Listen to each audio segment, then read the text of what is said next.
Good afternoon, ladies and gentlemen. This is Ziyara Krikorian with the news in English. The Syrian National Dialogue Forum has emphasized that the only way out of the crisis in Syria is dialogue without any preconditions. It stressed the need to stop violence in all its forms. Having concluded its two-day meetings, the Forum called in its final communiqué for exerting all efforts and ensuring the participation of all parties concerned with the crisis in Syria in the dialogue. The dialogue sessions will be held with those who are present, as the door will be open for those who are not to participate when they are willing to do so. The Forum held the American and European colonialist West responsible for the unjust economic blockade imposed on Syria. It denounced the Arab League's decision that encourages the armed Syrian opposition in presenting the seat of the Syrian state to it, branding it as a violation of the Arab League's charter. The Forum affirmed that the Syrian Arab Army is the only legitimate upholder of weapons, and on it the Syrians pin their hopes to stop a possible civil war. The Forum called on the government to speed up the compensations assigned for the affected families and to effectively and positively deal with the files of detentions, kidnapping, refugees and displaced, bring to account those involved in cases of corruption, and issue a comprehensive and effective pardon.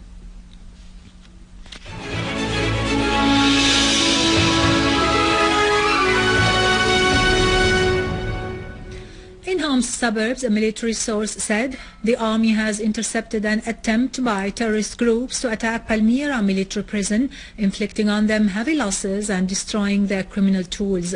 The army also intercepted a terrorist group that tried to attack public properties in the southwestern side of Palmyra near the second oil pumping station, leaving several casualties among the armed men.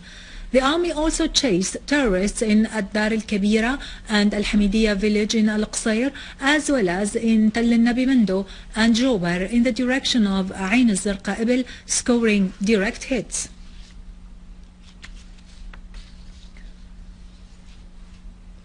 The Syrian Arab Army units have inflicted heavy losses on the terrorists they pursued in Al-Utayba and Jisr al-Ghayda in eastern Ghouta in Damascus suburbs.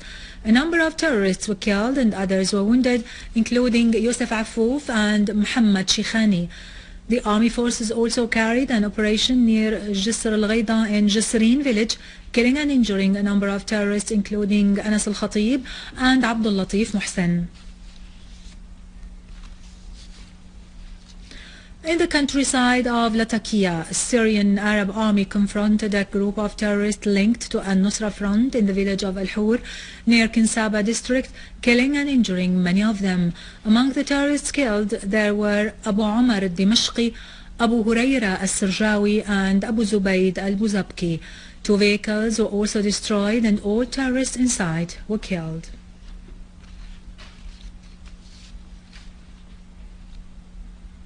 In a new attack on Syrian media, terrorists today launched mortar shells on Al-Baramki neighborhood in Damascus. One of the shells fell near the Syrian Arab news agency Sana, causing several casualties. The terrorists also dropped 2 mortar shells on Al-Bakhtiyar district in Damascus, killing child Aya Habib when the shell fell on its school. The second shell caused fire in the area. Other shells fell on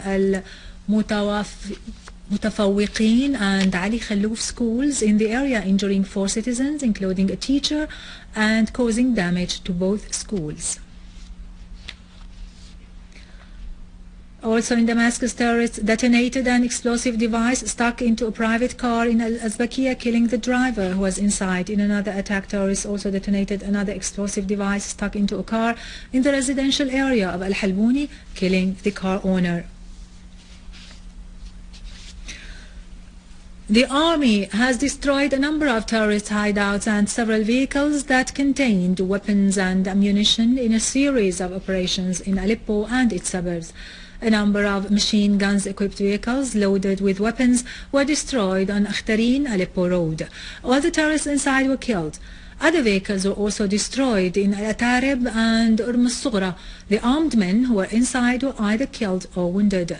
The army also confiscated a large number of explosives and weapons, including machine guns, in Dhahret Abd Rabbo in Al-Ramoun. The army engineering units dismantled 3 explosive devices on the road leading to the 1,070 apartment project in Al-Hamadaniya. The explosive weighed between 20 and 50 kilograms. They were planted on the roadside and were deliberately colored to resemble the rocks in the area.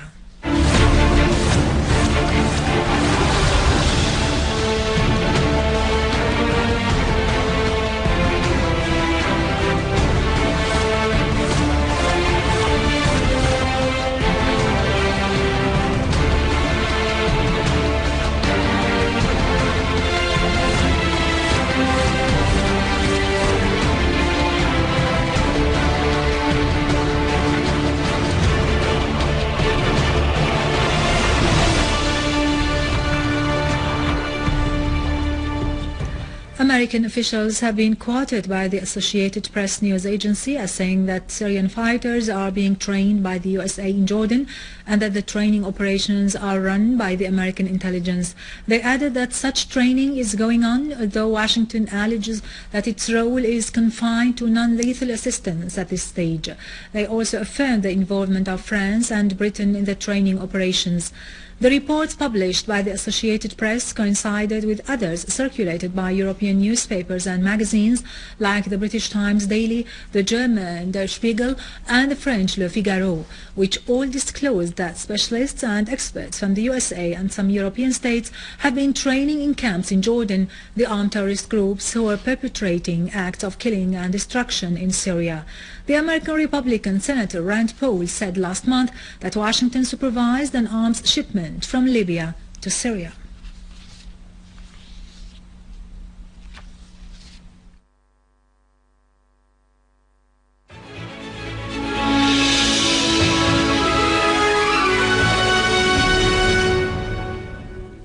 Under the title Regards from Damascus to Al-Quds, a photography exhibition was held at the Arab Cultural Center in Kafar Souseh. The exhibition, which was held under the patronage of Assembly Speaker Muhammad Jihad al-Laham, includes many diverse photos about Damascus, the Palestinian uprising and the film industry in support of the Palestinian and the national causes. The revenue of the exhibition goes to support the projects of the International Al-Quds Foundation. The exhibition reflects the ties between Damascus and Al-Quds despite the rapid build-up of events.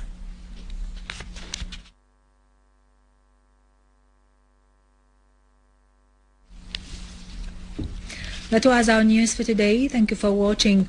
For more details about Syria and the region and to view this bulletin again, you can always visit our website in English, syriaonline.sy.